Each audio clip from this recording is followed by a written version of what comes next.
This is Someone Like Me podcast, and I'm Joy. How are you doing?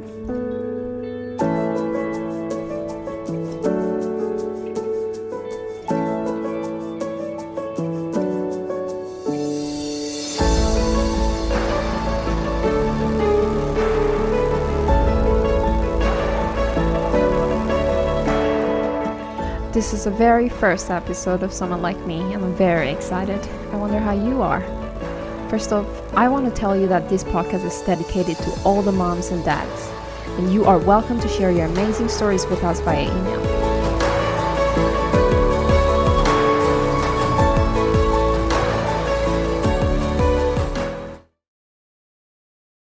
Hi guys, I am a 32-year-old mom who is crazy about popping my potential. Moms and dads, especially the ones who don't really have a proper career or degrees and stepped into parenthood like me, will definitely understand how challenging and at the same time privileged it is to have kids when you want to grow and be successful as an individual. Like, even the ones who are successful, they want to grow more. And when you do that with all this so much duties in your home, could be challenging too. Recently, someone categorized me as someone without career, someone who potentially with a negative attitude be depressed and become a prostitute. I cannot explain the whole conversation, so maybe it could sound bizarre, but the point is I am a very responsible person and a hard worker, but the world didn't give me a career for that. I found my husband before I found myself. After that, I was just busy paying the rent. I never thought that I have something to offer to the world until I was pregnant. And then I thought I will take care of her, and that is my calling. Until one day I found out I have rather, something bigger than that. Are you someone like that? Like, first of all, why being a mother is not a career? Once you become a mother, you are forced to become a better and more efficient person with so many duties. So there are cooking, communication, anger management skills, and so many others involved. And not to mention understanding of child mental development. Why isn't that recognized in our society?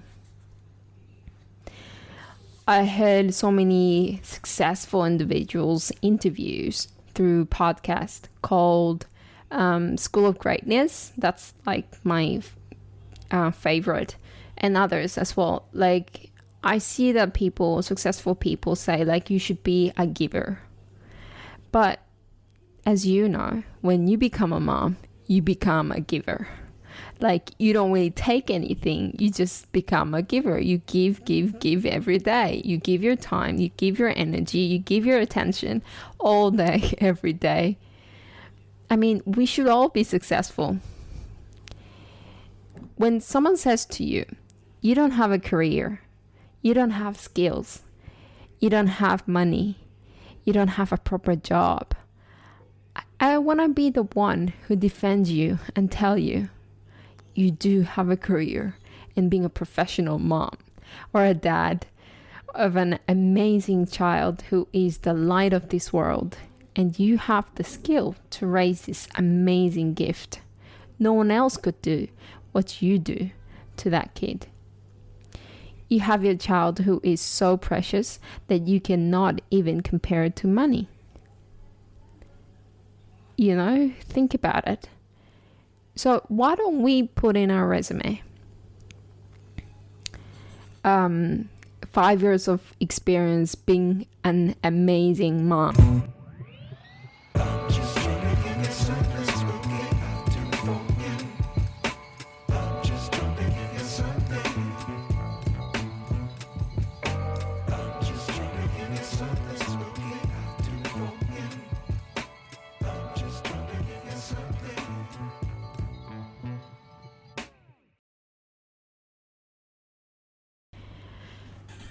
I support you guys, and let's support each other.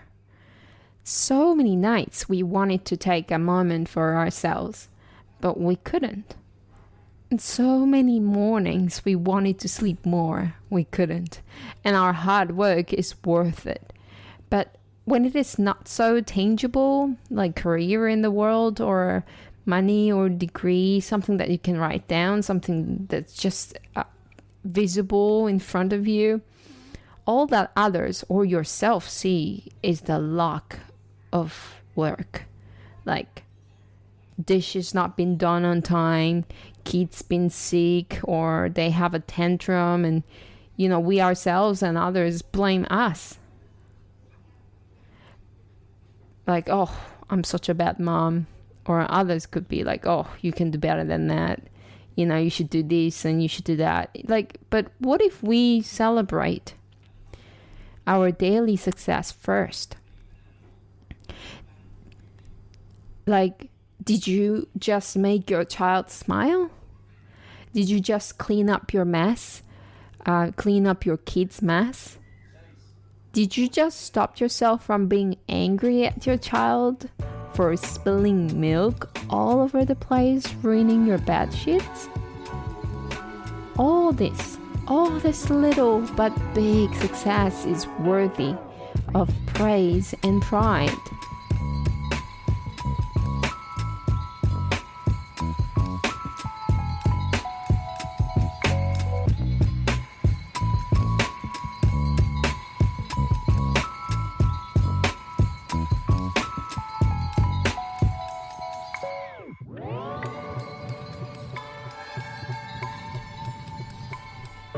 Secondly, this podcast is also dedicated to all the non-easygoing people who are obsessive and anxious at a time, who struggles with certain people and maybe sometimes hate oneself for being so uncomfortable around them. All these uncomfortable people. I'm someone like that.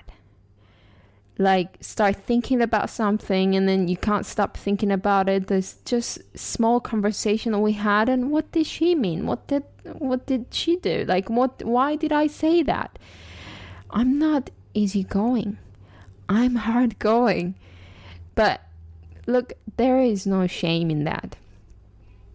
When you are an anxious person, like before I was really, really negative about how I'm so anxious about things, and I still am a little bit still, like, I don't really like myself being so anxious and spending hours in bed just thinking about the old conversation that I had. But when you are an anxious person, you need more knowledge and thinking for you and yourself to be positive. And when you conquer that negativity in you, you have so much knowledge and power to even make others positive. I really think that this is a really good skill, guys. If you can make yourself positive when you're a really anxious person and really hard going like me, then you know so much tricks to become positive when you're feeling so down. Think about that. Easygoing people cannot understand anxious people. And to them, it's not a big deal. Just get over it. Will do. But for us, we need more convincing than that. And don't get me wrong here. Like, we can be all easygoing for certain things and sometimes, but for certain things, we are anxious. I think we can all be anxious for certain things.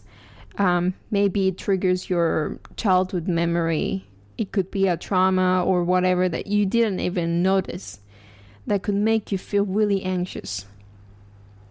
I'm talking about anyone who felt uneasy with something in relationship, in workplace, even in parenthood, being in public, or even like in eating, exercising, etc. Something in your life could make you feel nervous, and it could not be so logical. It could sound a bit crazy sometimes. Like, why do I think about the same thing over and over again for like hours? And sometimes you can't calm down. I mean, for my case, I can even hear my heartbeat. And I'm someone who cannot drink coffee because I already have like this hyper energy. And I lie down and try to keep it down. Like, please calm down, Maybe you're not like that, or maybe you are like that. In any case, we should know how to accept ourselves, and we should really celebrate each other's, overcoming. And even if it seems small and it doesn't show in the paper, that's a development in your life. And I'm here for you to share the true face of all these uncomfortable feelings and hurts around people, in conversations, and hurts within yourself.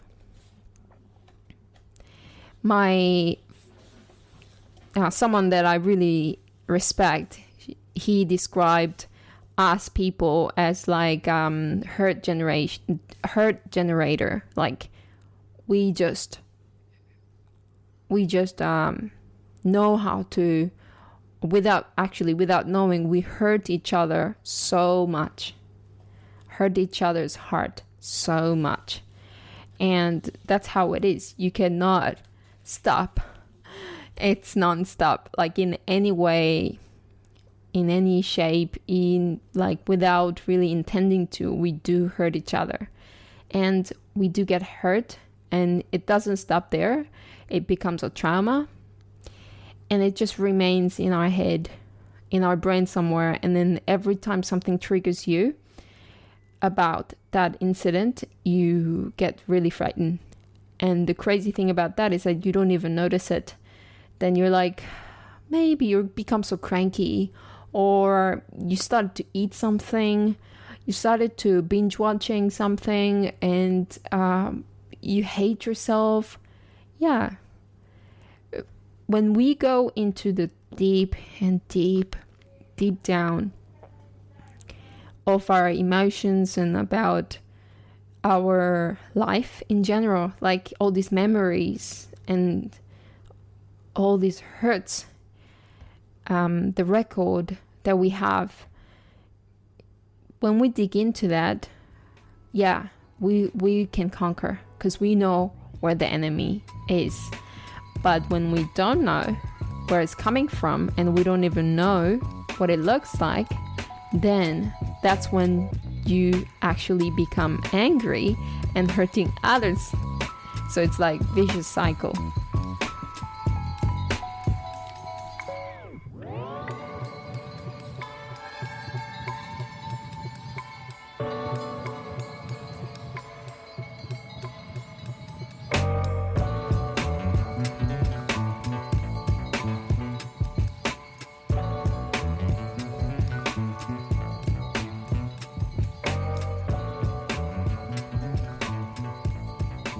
Today, I want to share my obsessive thoughts on guilt.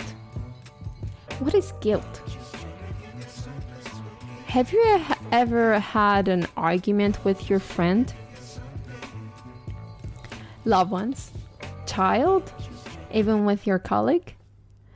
And during the argument, you kind of started to notice that you were wrong and rude, but instead of stopping yourself, you immediately start giving out reasons why you became that way at the first place, and then even blaming the others, or even worse, like start digging out all these things that the other person did wrong in the past. Well, this is guilt in a negative form. Because the feeling of guilt is too uncomfortable to face. You try to ignore it by blaming. And for only a few seconds or a minute, you can kind of cover your feelings. And you feel kind of okay when you let it out. But, I mean, while or just after you let that out, like you blame other people and you just start, bringing out all the past, you start feeling even worse, and then started to become even more upset because you just added more guilt. And you know what happens? And you feel so guilty and you don't like yourself. You don't like you being so rude. You don't like being a person who is so rude and so mean. And then, because that guilt is too much to bear, you actually blame the other again. Oh, this is what happens when I'm with you. You are the evil. I've been there. I think everybody have been there. This is normal. But the guilt accompanied by regret, we think this is so bad. We think we have to avoid that. We have to avoid regret. We have to avoid guilt. We try to do better and better and better, but we do feel guilt, then we want to blame others because we cannot cope with it. But what if we think about guilt and regret as a gift for us to become better? And we feel guilt because we know that we could do better. It's a sign of you being a better person. Let's celebrate that. Oh, you feel guilt. I must want to be better, and I must have the capacity to be a better human being.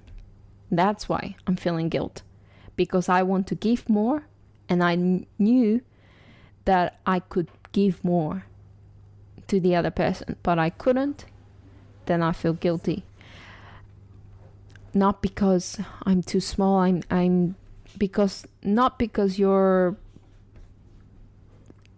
not good enough. Not because you are immature. Actually, you are mature enough to feel guilt. Let me tell you this. If someone asks you to lend him a book that you don't have, you would simply say, no, I don't have it. I'm sorry, and you feel nothing. But if someone asks you to lend him a book you just bought, and you say no because you don't want to, then you have more chance of feeling guilt because you know you could be a nicer person and lend it to him. That's the same thing. I mean,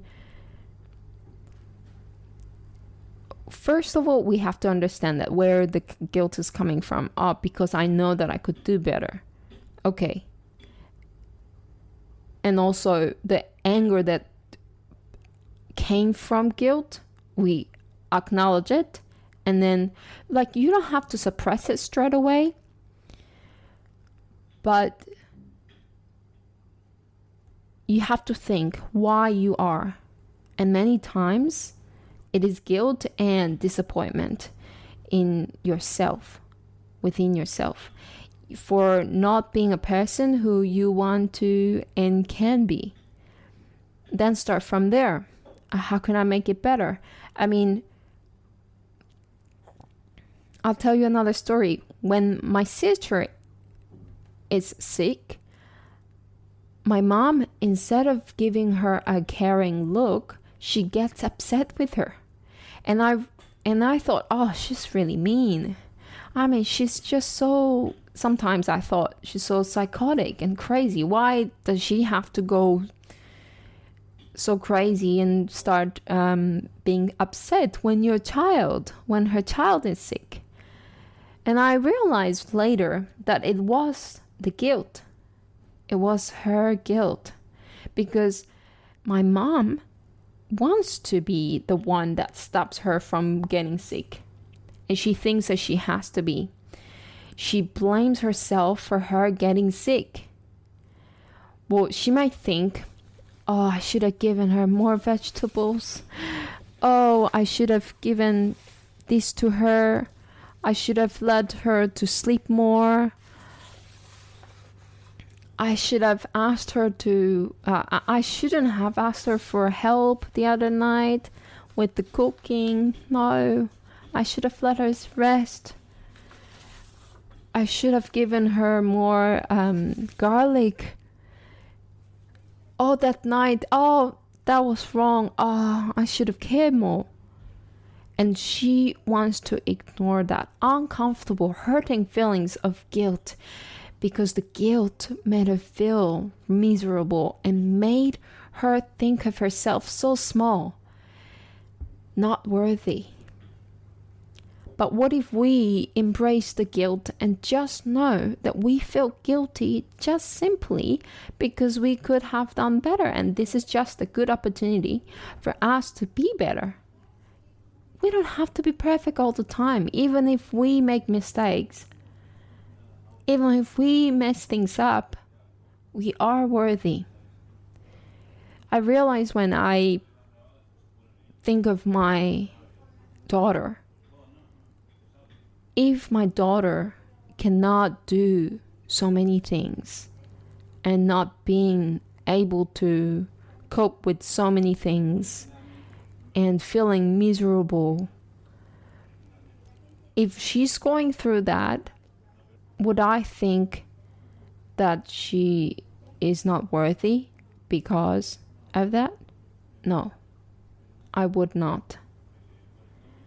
I would love her no matter what. And if I can do that for my child, if I can do that for my child, we should do that for ourselves too.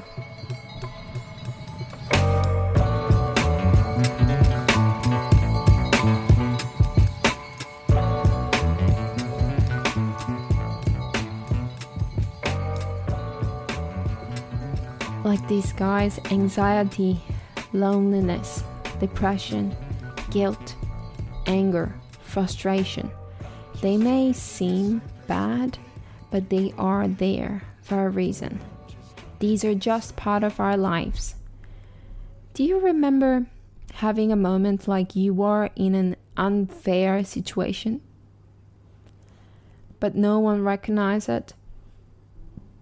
They ignored the situation and they shush you without really listening to you. They start treating you like you are so wrong by thinking it's unfair. And you are the problem by thinking that is unfair. Then when it was not a big of a deal, even for you, suddenly it becomes a big of a deal. And you are frustrated for not being heard, and you become lonely and angry at the same time. And you also hate yourself for being the problem here, although you did nothing wrong. But what if someone saw all that and stepped out and say, I saw the situation, this is very unfair. This is really unfair. What if someone says that for you so loudly so everyone could hear? And that person says, this was so unfair on you. You must feel terrible. Look, when you hear that, then all of a sudden, you feel relieved. And now, this is not a big of a deal for you either.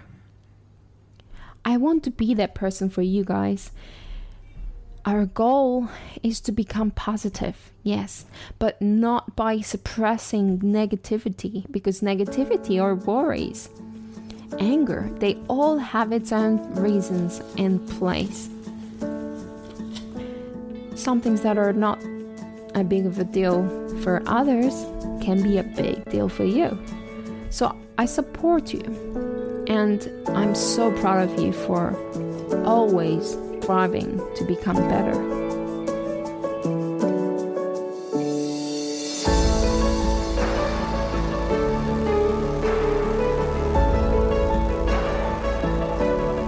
So guys, you are welcome to Someone Like Me, and you can just join us by emailing your struggle stories and success stories to someonelikemeteam7@gmail.com. I can't wait to hear from you, and thank you for listening. I'll talk to you in our next episode. Bye bye, guys.